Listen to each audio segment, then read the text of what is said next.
Hello बच्चों, इस question में हमसे ये पूछा गया है कि why does copper not replace hydrogen from acids. तो हमसे ये पूछा गया है कि जब भी कॉपर का रिएक्शन होता है किसी भी एसिड से जहाँ पे हाइड्रोजन प्रेजेंट हो, फॉर एग्जांपल HCl हो गया या H2SO4 हो गया, तो कॉपर जो है वो हाइड्रोजन को क्यों नहीं रिप्लेस करता।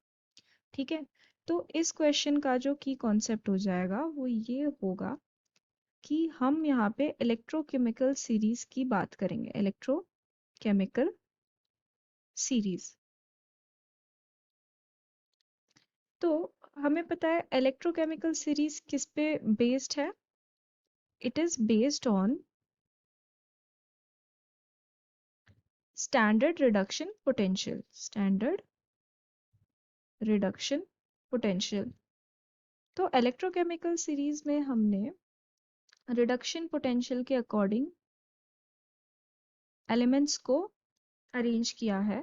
तो जो भी एलिमेंट्स इलेक्ट्रोकेमिकल सीरीज में आगे होगा, ठीक है, या ऊपर होगा, वो एलिमेंट ज़्यादा रिएक्टिव होगा as compared to the other one. So ये इलेक्ट्रोकेमिकल सीरीज जो है ये हमें रिएक्टिविटी के बारे में बताता है एलिमेंट्स के।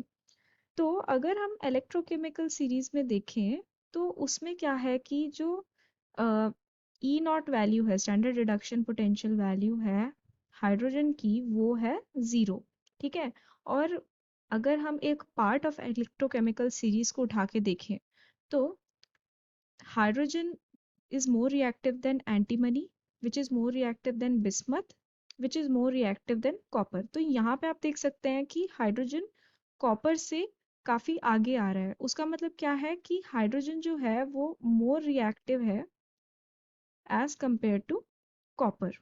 ठीक है, तो इसलिए क्या होता है, since hydrogen is more reactive than copper, it can not replace copper from acids. तो यहाँ पे हम लिख सकते हैं कि since hydrogen is more reactive than copper, reactive than copper, it cannot replace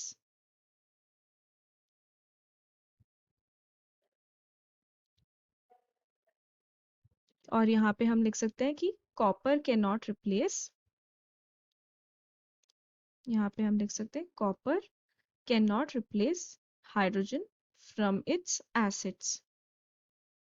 ठीक है, लेकिन hydrogen being more reactive can replace copper. So that is the answer for our question. Thank you.